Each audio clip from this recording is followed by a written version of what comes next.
Hi, Professor Christensen. It's me presenting from Panama City. Again, my name's Emma Pei, and I'm going to be presenting on case 3-4 from the book about Franklin Industries whistleblowing. I don't have the most fancy setup today, but it's what I have available to me here in Panama City. So some background information about the case. It's about Natalie Garson, who's a CPA at Franklin Industries, and she discovers a $5 million embezzlement scheme by her supervisor, Denny King. He's the department manager.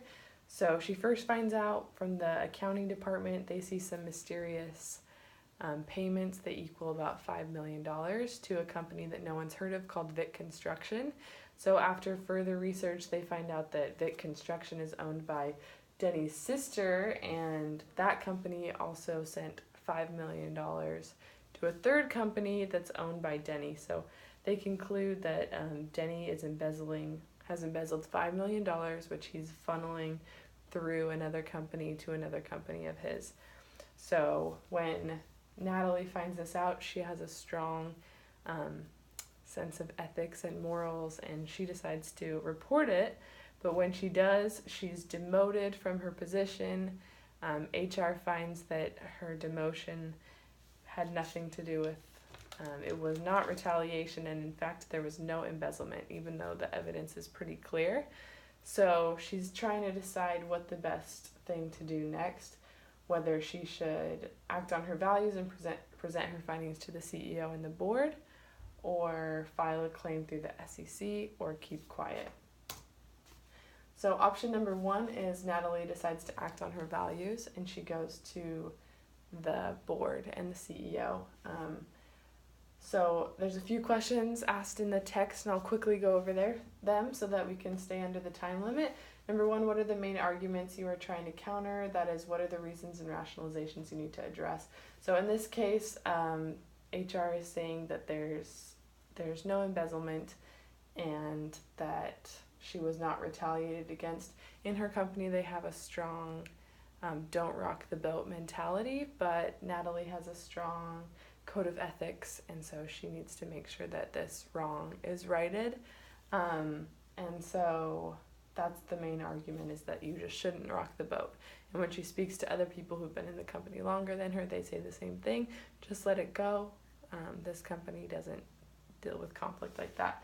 So now, what is at stake for the key parties, including those who disagree with you? Natalie knows that there has been wrongdoing in the company, but there's a lot at stake for a lot of different people. If it doesn't go well with her whistleblowing, she could lose her job. She could ruin her reputation, not be able to get another job because of her reputation as a whistleblower. For Denny, if it's true that he's been embezzling money, he would, of course, lose his job. He would face jail time. He would owe a lot of money to the company, and he would probably never be able to get a job again in the profession.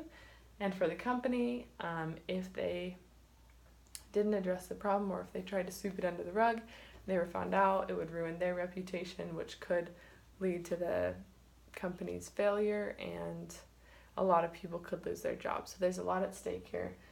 What levers can you use to influence those who disagree with you? The best lever she can use is the Dodd-Frank Whistleblower Protection Act, protection under the SEC, and then just ethical protections. So what is the most powerful and persuasive response to the reason and rationalizations you need to address? And to whom should the argument be made? When and in what context? Since she's gone through the previous channels that she has, through the auditing team, with HR and everything like that, the next step would be going to the CEO. The most powerful and persuasive response would be to protect the reputation of the company, protect the ethics of their profession. That's going to be her best bet. So when she's reporting this wrongdoing to upper management, there's some strategies for quiet leaders. I won't go into too much detail, but these 4 strategies are ways that you can express your concerns quietly without moral outrage for the most effective kind of moral leadership. Number 1, put things off until tomorrow. Number 2, pick your battles. Number 3, bend the rules, don't break them. Number 4, find a compromise. And these strategies are used by whistleblowers who want to talk to upper management about an issue within the company in the best way possible to be quiet leaders. Next, we have 7 steps of whistleblowing, which I'd like to compare to her approach. Number 1, approach your immediate manager. She couldn't do that since her immediate manager was the one doing the whistleblowing, or the one doing the embezzlement. Number 2, discuss issue with family that wasn't addressed. Number 3, take it to the next level in your chain of command. She did this. Number 4, contact your company's ethics officer. She did that when she took it to auditing and they found more evidence of the embezzlement. Number 5, consider going outside your chain of command, which she's doing by approaching the CEO and the board. And number 6 is go outside of the company. Number 7, leave the company. So that leads me to option 2. Natalie files a claim with the SEC under Dodd-Frank Act. This is building on number 6 in that list that I just showed by going outside of the company. The requirements for this is that the enforcement must result in monetary sanctions of more than $1 million, which it meets that. Also for internal accountants, disclosure to SEC is needed to prevent substantial injury to the financial interest of an entity or its investors.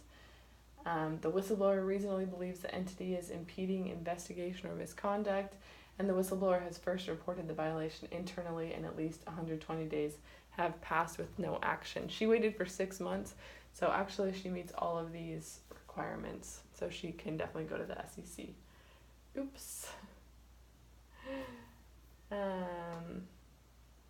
And that concludes my presentation. It was slightly over 5 minutes, but I tried to go as fast as possible.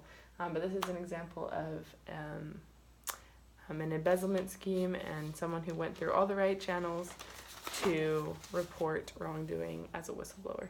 Thank you.